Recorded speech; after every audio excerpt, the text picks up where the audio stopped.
తమ్ముడు రాముకు చెప్తున్నా, నేనేం మాట్లాడాలనుకున్నా మొత్తం చెప్పేశాడు. నా స్పీచ్ మొత్తం కాపీ కొట్టేశాడు. మిగిలిచింది ఒకటే ఇసుక. నేను చెప్తాలే అబ్బా. ఉత్తరాంధ్ర ఊపే వేరు. ఉత్తరాంధ్ర అంటే ఒక విప్లవం. ఆ విప్లవం ఈరోజు మొదలైంది. తాడేపల్లి కొంప గేట్లు బద్దలయ్యే రోజులు తొందరలో రాబోతున్నాయి. సిక్కోలు అనగానే నాకు సింహం గుర్తొస్తుంది. ఒక్కొక్కరిలో ఒక సింహం నాకు ఈరోజు కనపడుతుంది. గరిమెల్ల సత్యనారాయణ గారు, సర్దార్ గౌతు లచ్చన్న గారు, ఎర్రం నాయుడు గారు లాంటి గొప్ప వ్యక్తులు జన్మించిన భూమి ఈ శ్రీకాకుళం భూమి. అరసువెల్లి సూర్య దేవాలయం ఉన్న పుణ్య భూమి ఈ శ్రీకాకుళం భూమి.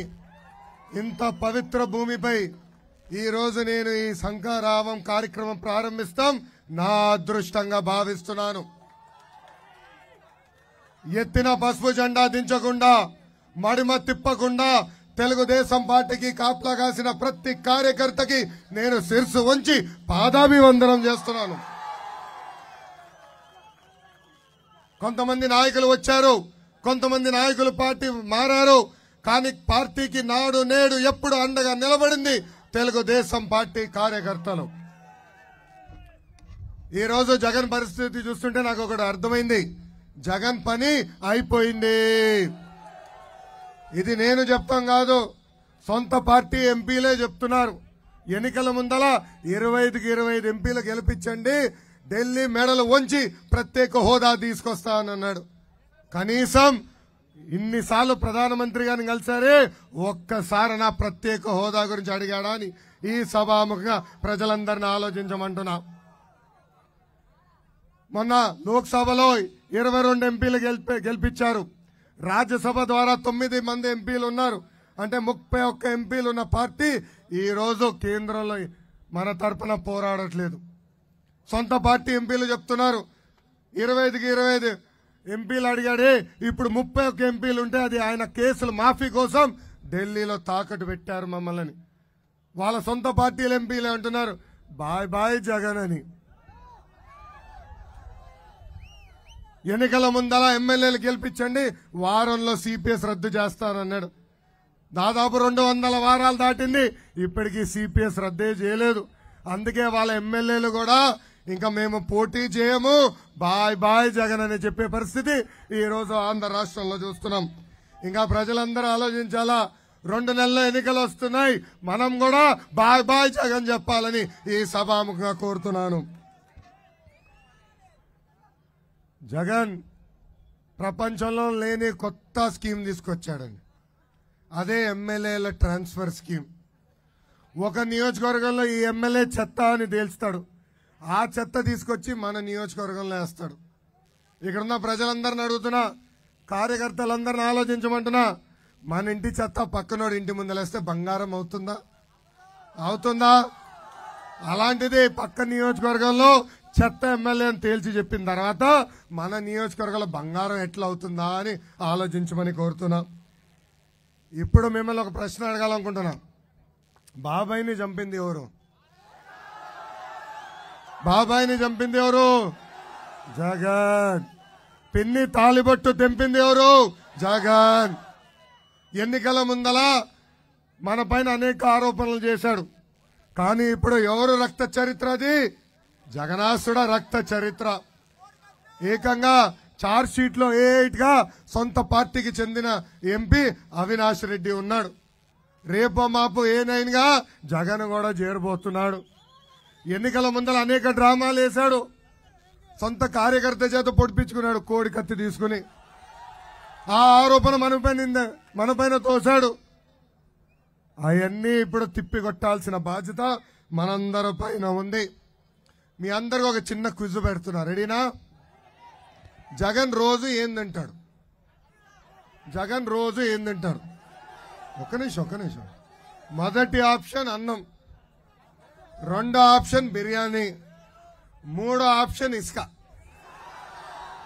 చేతులు పైకెత్తి చూపించండి. ఏ ఆప్షన్? మూడో ఆప్షన్. తెలుగుదేశం పార్టీ హయాంలో ట్రాక్టర్ ఇసుక 1500 రూపాయలు, ఇప్పుడు అదే ట్రాక్టర్ ఇసుక 5000 రూపాయలకి పెరిగిపోయింది. ఇప్పుడు అడుగుతున్నా, ఎవరు పందికొక్కులాగా ఇసుక తింటున్నారని. ఇసుక ద్వారా ఈ జగన్ రోజుకి ఎంత సంపాదిస్తున్నాడు తెలుసా? 3 కోట్ల రూపాయలు, నెలకి 90 కోట్ల రూపాయలు, సంవత్సరానికి 1080 కోట్ల రూపాయలు. అంటే 5 సంవత్సరాల్లో దాదాపు 5400 కోట్ల రూపాయలు ఒక ఇసుకలో దోచేస్తున్నాడు ఈ జగన్. అందుకే ఇక్కడున్న ప్రజలందరికీ చెప్తున్నా, 2 నెలలు ఓపిక పట్టండి. జనసేన తెలుగుదేశం ప్రభుత్వం వస్తుంది, తప్పనిసరిగా ఇసుక ధరలు తగ్గించే బాధ్యత మేము తీసుకుంటాం. ఈ జగన్ ని చూస్తే ఒక కటింగ్ ఫిట్టింగ్ మాస్టర్ గుర్తొస్తాడు. ఏంటది? Cutting fitting master. ఈ జగన్ కి 2 బటన్లు ఉంటుంది. బల్ల పైన ఉన్న బులుగు బటన్, బల్ల కింద ఎర్ర బటన్. బల్ల పైన బులుగు బటన్ నొక్కుతాడు, అకౌంట్ లో 10 రూపాయలు పడుతుంది. అదే క్షణం బల్ల కింద ఎర్ర బటన్ నొక్కుతాడు, 100 రూపాయలు విషయం పోతుంది.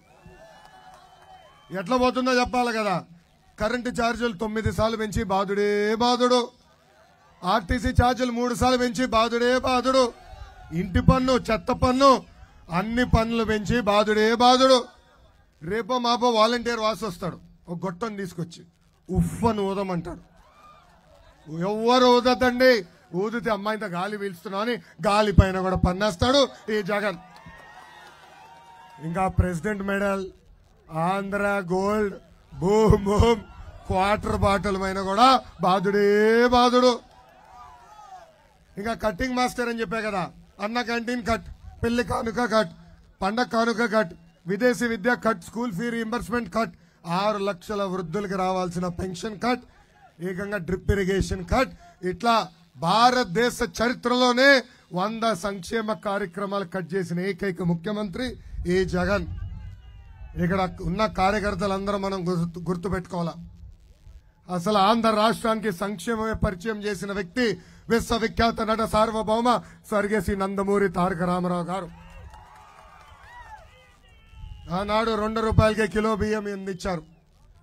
ఆస్తుల్లో మహిళలకి సమాన హక్కు కల్పించారు. దాని తర్వాత చంద్రబాబు నాయుడు గారు ముఖ్యమంత్రి అయినప్పుడు డ్వాక్రా పథకం తీసుకొచ్చారు. దీపం ద్వారా ఉచితంగా గ్యాస్ కనెక్షన్లు అందజేశారు. చంద్రన్న బీమా, అన్న క్యాంటీన్, పెళ్లి కానుక, విదేశీ విద్య, ఇట్లా చెప్పుకుంటా పోతే దాదాపు 100 సంక్షేమ కార్యక్రమాలు చేసిన ఏకైక పార్టీ తెలుగుదేశం పార్టీ. ఇది మనం బలంగా ప్రజల్లోకి తీసుకెళ్లాలి. ప్రజల పడుతున్న కష్టాలు నేరుగా మనం చూసాం. అందుకే ఇప్పుడు చంద్రబాబు గారు పవన్ అన్న కలిసి బాబు సూపర్ 6 ప్రకటించారు. దాంట్లో ప్రధానంగా మన ప్రభుత్వ అధికారంలోకి వచ్చిన 5 సంవత్సరాల్లో 20 లక్షల ఉద్యోగాలు కల్పించే బాధ్యత మనం తీసుకుందాం. అంతేకాదు, ఉద్యోగం వచ్చేదానికి కొంచెం సమయం పడితే ప్రతి నిరుద్యోగ యువకులకి ప్రతి నెల 3000 రూపాయలు నిరుద్యోగ భృతి కూడా మనం ఇవ్వబోతున్నాం. ఇంకా స్కూల్కి వెళ్ళే ప్రతి విద్యార్థి కుటుంబానికి ప్రతి సంవత్సరం 15,000 రూపాయలు మన ప్రభుత్వం ఇవ్వబోతుంది.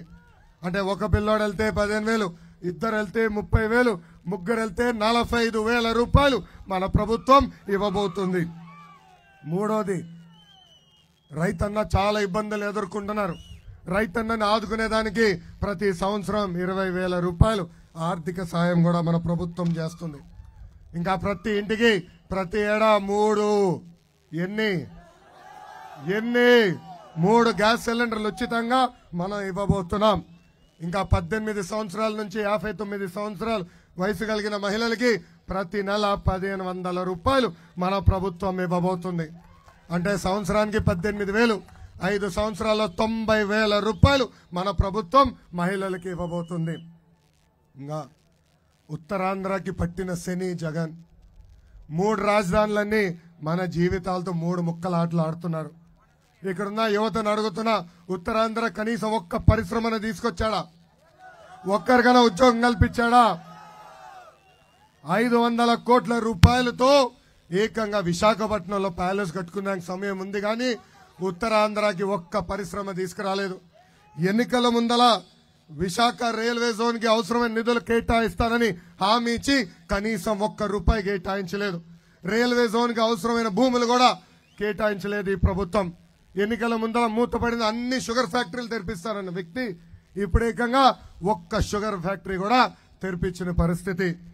ఇంకా విశాఖ ఉక్కు ఆంధ్రుల హక్కు. పెద్దవాళ్ళు ఆనాడు పోరాడి విశాఖపట్నానికి ఉక్కు ఫ్యాక్టరీ తీసుకొచ్చారు. ఇప్పుడు ఈ జగన్ ప్రైవేట్ సంస్థలతో ఒప్పందం కుదుర్చుకుని ఏకంగా విశాఖ ఉక్కు ఫ్యాక్టరీని ప్రైవేటీకరణ చేయడానికి ప్రయత్నిస్తున్నాడు. దాన్ని మేము అడ్డగిస్తాం. అవసరమైతే ఆంధ్ర రాష్ట్రమే ఆ విశాఖ ఉక్కు కొనుగోలు చేసి పెద్ద ఎత్తున ఉద్యోగాలు కూడా కల్పిస్తామని ఈ సభాముఖంగా ఉత్తరాంధ్ర ప్రజలకి నేను తెలుపుతున్నాను. ఈరోజు ఉత్తరాంధ్రకి ఒక కొత్త పని చేస్తున్నాడు జగన్. ఇద్దరికి ఉత్తరాంధ్రని అప్పగించాడు. ఆ ఇద్దరు పేర్లు, ఒకటి విజయసాయి రెడ్డి, ఇంకొకటి పేరు వైవి సుబ్బారెడ్డి. వాళ్ళిద్దరు పంది కుక్కల్లాగా ఈరోజు ఉత్తరాంధ్రాన్ని దోచేస్తున్నారు. ఎక్కడ భూమి దొరికితే అది కాజేయాలనుకుంటారు. ఎవరు మైన్ కంపడితే అది ఎట్లా తీసుకోవాలా ప్రయత్నిస్తున్నారు. వాళ్ళిద్దరు ఒకటి చెప్తున్నా, 2 నెలల్లో మేము వస్తున్నాం, మొత్తం కక్కిచ్చే బాధ్యత నేను తీసుకుంటానని ఈ సభాముఖంగా వాళ్ళిద్దరికి హెచ్చరిక జారీ చేస్తున్నా. ఇంకా రామ్ తీర్థంలో కూడా చూసాం. శ్రీరాముడు తల నరికేసి ఎక్కడో పడేశారు. ఇప్పటికి దాని వెనకాల ఎవరున్నారో తేల్చి చూపించలేదు ఈ ప్రభుత్వం.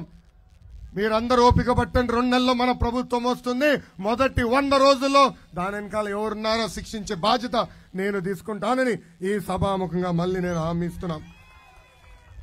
ఇంకా శ్రీకాకుళం జిల్లాకి జగన్ పాదయాత్రకు వచ్చినప్పుడు దాదాపు 60 హామీలు ఇచ్చాడు. దాంట్లో కొన్ని నేను గుర్తు చేస్తున్నా. మొదటిది, పెండింగ్ లో ఉన్న అన్ని సాగునీటి ప్రాజెక్టులు పూర్తి చేస్తా అన్నాడు.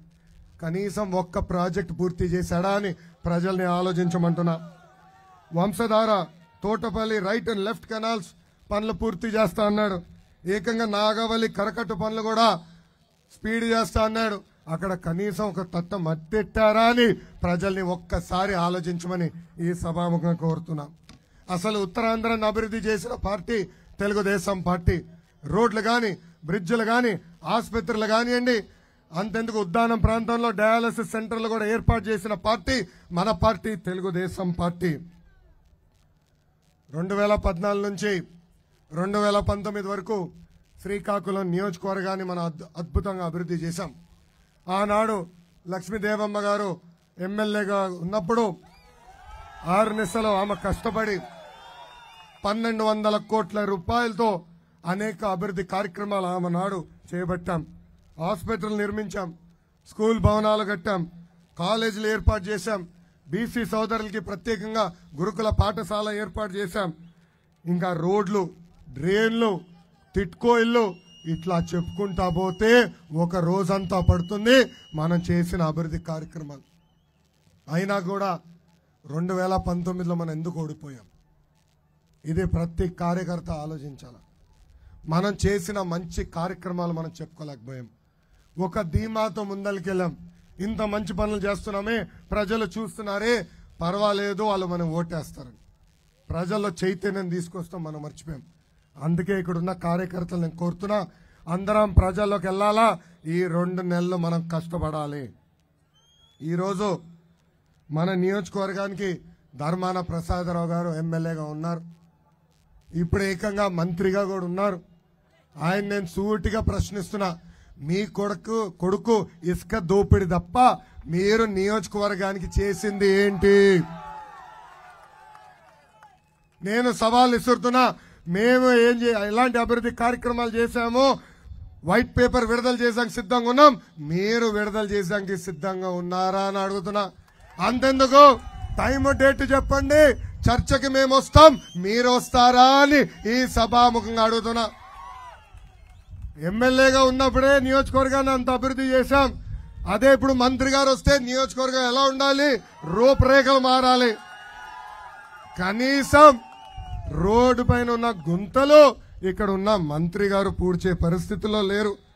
ఇంకా పెద్ద ఎత్తున సావిత్రిపురం దగ్గర 23 ఎకరాలు ఈయన కుటుంబ సభ్యులు కలిసి అక్కడున్న భూమిని కూడా కొట్టేశారు. ఇక్కడున్న యువతకి నేను ఒక హామీ ఇస్తున్నా, 2024లో తెలుగుదేశం పార్టీని గెలిపించండి.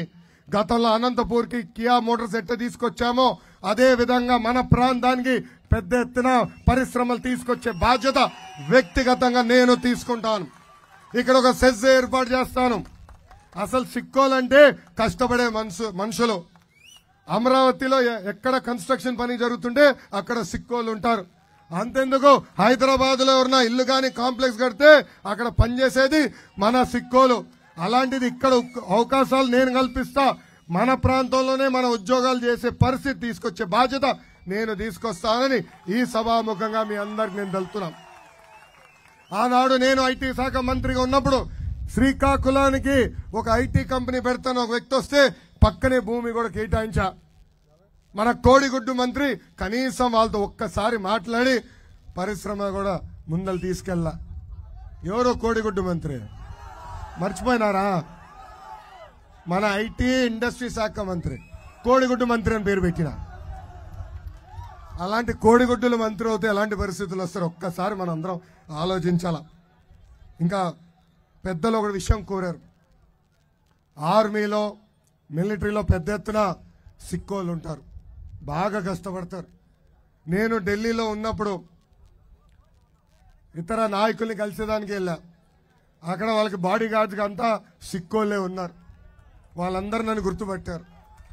వాళ్ళు కూడా అక్కడ కోరారు, అయ్యా మేము రిటైర్ అయిన తర్వాత ఊరికి వెళ్తే మాకేమీ రావట్లేదు, మాకు ప్రత్యేక కార్పొరేషన్ ఏర్పాటు చేయమని వాళ్ళు కోరారు. తప్పనిసరిగా మన ప్రభుత్వం అధికారంలోకి వచ్చిన తర్వాత రిటైర్డ్ మిలిటరీ వాళ్ళకి ప్రత్యేక కార్పొరేషన్ కూడా ఏర్పాటు చేస్తామని ఈ సభాముఖంగా హామీ ఇస్తున్నా. అసలు తెలుగుదేశం పార్టీ బలం తెలుగుదేశం పార్టీ కార్యకర్తలు. అన్న ఎన్టీఆర్ ఏ ముహూర్తంలో పార్టీ స్థాపించారో తెలియదు, కానీ ఆ పసుపు జెండా చూస్తేనే మనకి ఒక నూతన ఉత్తేజం. అసలు మనం ఒక యూనివర్సిటీ, మన పార్టీ ఒక యూనివర్సిటీ. తెలంగాణలో 2 ముఖ్యమంత్రులు తెలుగుదేశం పార్టీ ప్రాడక్టులు. అది తెలుగుదేశం పార్టీ గొప్పతనం. దేశంలో కార్యకర్తల పార్టీ అని ఎవరన్నా అడిగితే మొదటి పార్టీ గుర్తొచ్చేది ఒక తెలుగుదేశం పార్టీ. అందుకే 2014లో తెలుగుదేశం పార్టీ కార్యకర్తల కోసం ఒక ప్రత్యేక సంక్షేమ నిధి ఏర్పాటు చేశాం. ఈ రోజు నేను గర్వంగా చెప్తున్నా, ఎవరన్నా ప్రమాదంలో చనిపోతే ఆ కుటుంబానికి 2 లక్షల రూపాయలు ఇచ్చే ఏకైక పార్టీ మన పార్టీ తెలుగుదేశం పార్టీ. ఇప్పటికీ దాదాపు 100 కోట్ల రూపాయలు కార్యకర్తల కుటుంబాలకి అందించాం. కార్యకర్తలు ఎవరన్నా ప్రమాదంలో చనిపోతే వాళ్ళ పిల్లల్ని కూడా చదివిస్తుంది మన పార్టీ తెలుగుదేశం పార్టీ. ఇంకా 2019 నుంచి 24 వరకు మన పైన వైకాపా కార్యకర్తలు నాయకులు అనేక కేసులు పెట్టారు. అన్ని రకాలుగా మనం వేధించారు. నా పైన కూడా 22 కేసులు పెట్టారు. నా పైన కూడా SC ST కేసు పెట్టారు. నా పైన అటెంప్ట్ మర్డర్ కేసు పెట్టారు. కానీ నేను తగ్గేదే లేదు. కార్యకర్తలందరికీ బంపర్ ఆఫర్ ఇస్తున్నా. ఎవరైతే 2019 నుంచి 24 వరకు ఎక్కువ కేసులు పెట్టించుకుంటారో వాళ్ళకి అంత పెద్ద నామినేటెడ్ పోస్ట్ ఇచ్చే బాధ్యత నాది. మన పార్టీలో రికార్డు ఏంటో తెలుసా? ఎవరిదో తెలుసా? తాడిపత్రి మాజీ శాసన సభ్యుడు జేసీ ప్రభాకర్ రెడ్డి గారిది. ఆయనకి ఇప్పటికీ ఎన్ని కేసులు ఉన్నాయో తెలుసా? సెంచరీ, 100 కేసులు. ఆయన భయపడుతున్నాడా? భయపడట్లేదు. ఏం చేయని తప్పుకి చంద్రబాబు నాయుడు గారు 53 రోజులు జైల్లో పెట్టారు. మొదటి రోజు నేను చంద్రబాబు నాయుడు గారిని ములాఖాత్కి వెళ్ళి కలిసినప్పుడు చాలా బాధేసింది. నా కళ్ళంట నీళ్ళు వచ్చింది. దానికి కారణం ఒకటే, ఆయన ఉంటున్న బ్యారెక్ కట్టింది ఆయన, మేము ములాఖాత్ చేసిన రూమ్ కట్టింది చంద్రబాబు నాయుడు గారు. ఆయన అరెస్ట్ చేసిన రోజు 3,000 కోట్ల రూపాయలు కుంభకోణం అన్నారు. దాని తర్వాత 300 కోట్ల రూపాయలు కుంభకోణం అన్నారు. ఇప్పుడు 27 కోట్ల కుంభకోణం అంటారు. వాళ్ళు వేసిన ఛార్జ్ షీట్ కోటే చీపో, ఇది ఒక పనికిమాల ఛార్జ్ షీట్ అని తిరస్కరించే పరిస్థితి. ఈ సభాముఖంగా చెప్తున్నా, my dear Jagan, time date ను ఫిక్స్ చేయి. నీ అవినీతి ఆరోపణల పైన, మా నాయకుడు అవినీతి ఆరోపణల పైన చర్చించడానికి ఈ లోకేష్ సిద్ధంగా ఉన్నాడు, నువ్వు సిద్ధమా అని ఈ సభాముఖంగా నేను ప్రశ్నిస్తున్నాను. ఇక్కడున్న కార్యకర్తలందరూ చెప్తున్నా, ఏ అధికారులైతే చట్టాన్ని ఉల్లంఘించమని ఇబ్బంది పెట్టారో, ఏ వైకాపా నాయకులైతే చట్టాన్ని ఉల్లంఘించమని ఇబ్బంది పెట్టారో వాళ్ళందరి పేర్లు ఈ రెడ్ బుక్ లో రాశా. ఈ రెడ్ బుక్ డిమాండ్ బాగా పెరిగిందబ్బా. కోర్టులో కేసు వేశారు తెలుసా నా పైన. లోకేష్ రెడ్ బుక్ అంటున్నాడు, లోకేష్ ని అరెస్ట్ చేయాలి, నాన్ బెయిలబుల్ వారెంట్ ఇష్యూ చేయాలని కోరారు. అరే నేను ఇక్కడనే నిలబడ్డానయ్యా. నాన్ బెయిలబుల్ వారెంట్ ఎందుకు? నేను తప్పు చేస్తుంటే ఇక్కడి నుంచే జైలుకు పంపించు. ఒక క్రమశిక్షణతో బతికిన వ్యక్తిని. మా తాతగారు అంత మంచి పేరు వస్తుందో రాదో తెలీదు, మా నాన్నగారు అంత మంచి పేరు వస్తుందో రాదో తెలియదు, కానీ ఏనాడు వాళ్ళకి చెడ్డ పేరు మటుకు తీసుకురానని ఈ సభాముఖంగా కార్యకర్తలందరికీ నేను హామీ ఇస్తున్నాం. ఈరోజు ఈ శంకరావం కార్యక్రమం ద్వారా ఇక్కడున్న క్లస్టర్, యూనిట్, బూత్, గ్రామ పార్టీ, మండల పార్టీ, కేఎస్ఎస్ సభ్యులందరూ నేను కోరుతున్నా, ప్రతి బూత్ కి ఒక కిట్ ఇచ్చాం. రాము కిట్ తీసుకురా. ఆయన ఎంట్రీకి ఆయన బిక్కుంటున్నాడు లేబ్బా.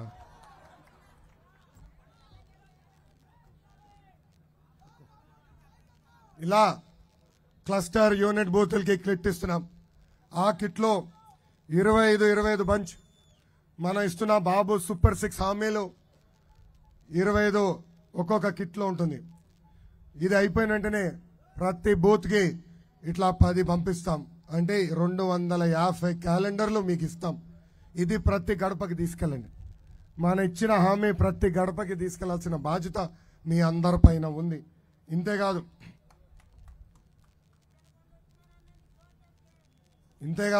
ఆగబ్బా, అరే ఒక్క నిమిషం ఇంకా అవలేదు, ఆగండి.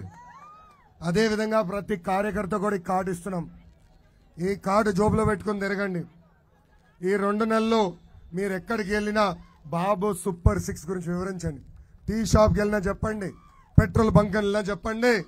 వాళ్ళకి వాలంటీర్స్ ఉన్నారు, కానీ మనకి 60 లక్షల మంది కార్యకర్తలు ఉన్నారు.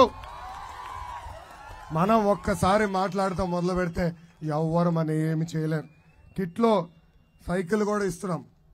నేను ఎట్లయితే పెట్టుకుని తిరుగుతున్నానో మీరు కూడా పెట్టుకుని ప్రతి గడప తొక్కాలని ఈ సభాముఖంగా నేను ఇక్కడున్న క్లస్టర్, యూనిట్, బూత్ ఇన్ఛార్జీల్ని కోరుతున్నాం.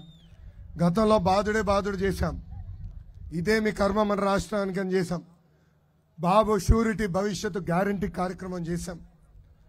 ఎవరు బాగా చేశారు, ఏ బూత్లో బాగా జరిగిందో ఆ వివరాలన్నీ నా దగ్గర ఉన్నాయి. ఇప్పుడు ఈ బాబు సూపర్ 6 కార్యక్రమం జయప్రదం చేయాల్సిన అవసరం ఉంది. ఇక్కడున్న కార్యకర్తలందరినీ ఒకటే చెప్తున్నా, సీనియర్ని గౌరవిస్తా, జూనియర్ని గౌరవిస్తా, మిడిల్ లీడర్షిప్ని గౌరవిస్తా, కానీ పనిచేసే వాళ్ళనే ప్రోత్సహిస్తా. ఎవరైతే వాళ్ళ బూత్లో బాగా పనిచేస్తారో వాళ్ళనే ప్రోత్సహిస్తా. నా చుట్టూ మీరు ఎన్ని ఎక్కువసార్లు తిరిగితే అన్ని తక్కువ అవకాశాలు వస్తాయి. పార్టీ ఆఫీస్ చుట్టూ తిరుగుతాం కాదు, ప్రజల చుట్టూ తిరగాల్సిన బాధ్యత మనందరిపైన ఉంది. ప్రతి గడపకి బాబు సూపర్ 6 తీసుకెళ్ళండి. నేను నేరుగా మిమ్మల్ని వెతుక్కుంటా వచ్చి నామినేటెడ్ పోస్ట్ ఇచ్చే బాధ్యత తీసుకుంటానని ఈ సభాముఖంగా హామీ ఇస్తున్నాను. బాబు గారు అరెస్ట్ అయినప్పుడు పవన్ అన్న ఆంధ్రాకి రావాలని ప్రయత్నించాడు. ఆనాడు ప్రత్యేక విమానంలో రావాలనుకుంటే ఏకంగా విమానం పర్మిషన్ కూడా క్యాన్సిల్ చేసింది ఈ ప్రభుత్వం. రోడ్ మార్గంలో రావాలనుకుంటే బార్డర్లో ఆపి దాదాపు 3 గంటల సేపు ఆయన రోడ్డు మీద పడుకునే విధానం చేసింది ఈ ప్రభుత్వం. ఆనాడే పవన్ అన్న నిర్ణయించాడు. చంద్రబాబు గారు ఆయన కలిసి ఈ సైకోని తరిమి కొట్టాలని ఆనాడే ఆయన నిర్ణయించాడు. సైకో పోవాలి, మళ్ళీ ఆంధ్ర రాష్ట్రానికి తెలుగుదేశం జనసేన పార్టీ ప్రభుత్వం రావాలని. అందుకే మన మధ్యలో చిచ్చు పెట్టేదానికి వైకాపా పేటీఎం బ్యాచ్ రెడీగా ఉంటాయి. వీళ్ళు పెళ్లి చేయలేరు, కానీ ఉన్న పెళ్లి చెడగొట్టేదానికి సిద్ధంగా ఉంటారబ్బా. 5 రూపాయలు ఇస్తే చాలు ఏదంటే అది పెడతారు పోస్టులు. గలీజు నాయలు అసలు చిల్లర బచ్చాలు. అసలు వాళ్ళకు కూడా సిగ్గుండాలి ఆ పార్టీలు ఎలా ఉన్నారా అని. సో మన మధ్యలో కూడా చిచ్చు పెట్టడానికి ప్రయత్నిస్తారు. దయచేసి ఇది గుర్తుపెట్టుకోవాలి. ఆ తప్పుడు ప్రచారం తీసుకుని మనం ఎవరు గొడవల్లోకి దిగకూడదు. జనసేన తెలుగుదేశం పార్టీ కార్యకర్తలు కలిసికట్టుగా ప్రజల్లోకి వెళ్ళి ప్రతి కార్యక్రమం జయప్రదం చేయవలసిందిగా ఈ సభాముఖంగా కోరుకుంటూ, గురుగారు సొంది కులుస్తులు నన్ను ఆల్రెడీ కలిశారు, నాకు అర్జీ కూడా ఇచ్చారు. తప్పనిసరిగా మన ప్రభుత్వ అధికారులకు వచ్చిన తర్వాత పరిశీలిస్తాం. ఓబీసీ విషయం కేంద్ర ప్రభుత్వంతో పోరాడాలి. ఎంపీ గారిని గెలిపించండి, మంచి మెజార్టీతో గెలిపించండి. మన అనుకున్న ప్రభుత్వమే కేంద్రంలో ఏర్పడబోతుంది. తప్పనిసరిగా చేర్పించే విధంగా మనం ఒత్తిడి తీసుకొస్తామని ఈ సభాముఖంగా నేను మీకు హామీ ఇస్తూ, నాకింత అద్భుతమైన అవకాశం ఇచ్చిన శ్రీకాకుళం నియోజకవర్గ ప్రజలందరికీ పేరు పేరున నా హృదయపూర్వక నమస్కారాలు తెలుపుకుంటూ మీ అందరి దగ్గర నుంచి సెలవు తీసుకుంటున్నాను. జోహార్ అన్న ఎన్టీఆర్, జోహార్ అన్న ఎన్టీఆర్. చంద్రబాబు నాయుడు గారి నాయకత్వం, చంద్రబాబు నాయుడు గారి నాయకత్వం, పవన్ అన్న నాయకత్వం, పవన్ అన్న నాయకత్వం. జై హింద్. ఇప్పుడు ఎక్కడున్నారు?